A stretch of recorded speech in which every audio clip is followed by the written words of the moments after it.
तो गाइज मैंने पवन सिंह के बर्थडे पर पवन सिंह का जो बर्थडे में बुर्ज खलीफा पर वीडियो चलाया गया, फोटो लगाया गया, बुर्ज खलीफा के द्वारा पवन सिंह को विश किया गया। इस वीडियो पर काफ़ी बहुत सारे महानुभाव थे जिनका कमेंट आया कि ये सब एडिटिंग है, ये सब कुछ नहीं है, एडिटिंग कर दिया गया है, ऐसे ऐसे चूतिया बना रहा है। तो मैं उन सभी को बता देना चाहता हूँ कि ये एडिटिंग नहीं है भाई, मैं आप सभी को बता दूँ।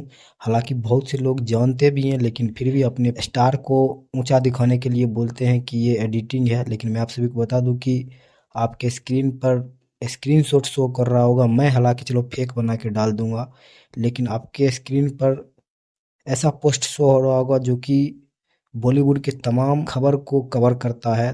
30 मिलियन फॉलोवर्स है इसके इंस्टा पर, और दैनिक जागरण के इंस्टाग्राम आईडी पर भी ये पोस्ट किया गया है कि पवन सिंह के बर्थडे पर दुनिया के सबसे बड़े इमारत बुर्ज खलीफा पर उसका बर्थडे विश किया गया। पूरे दुबई की तरफ से पवन सिंह को बर्थडे विश किया गया। तो खैर, जिसकी गांड जलती है पवन सिंह से तो उसकी हमेशा जलती रहेगी, चाहे पवन सिंह कितना भी बड़ा लकीर खींचे। खैर, आप लोग को तो पता ही है कि इतिहास रचने और लकीर खींचने में अगर सबसे पहला नाम किसी का आता है तो वो पवन सिंह का ही आता है, और हमेशा शायद आता ही रहेगा। पहला ब्रांड पवन सिंह ही है, किसी का भी नाम आएगा पवन सिंह के बाद आएगा। एक भोजपुरी के कलाकार का बुर्ज खलीफा पे बर्थडे विश किया जाना ये कोई छोटा मोटा बात नहीं है, बहुत बड़ी बात होती है।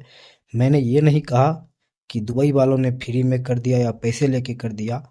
अब जो पैसा का मैटर है वो सिर्फ जानता होगा पवन सिंह और बुर्ज खलीफा के ओनर। तो मैंने ये कभी नहीं कहा कि पवन सिंह ने फ्री में करवा लिया या फिर पवन सिंह का फैंस है बुर्ज खलीफा के ओनर।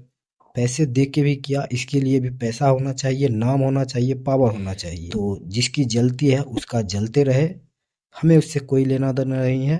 खैर, आपका इस मामला में क्या कहना है अपना राय कमेंट बॉक्स में जरूर दीजिएगा। वीडियो को चमचम के साथ शेयर जरूर कर दीजिएगा ताकि उसका और जल जाए।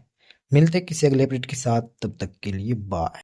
पत्थर के तनो पिसाइल बाकी मैदा ना भइल, अब पवन सिंह के बजा दे कोई बाजा, ऐसन कोनो माई के लाल पैदा ना भइल।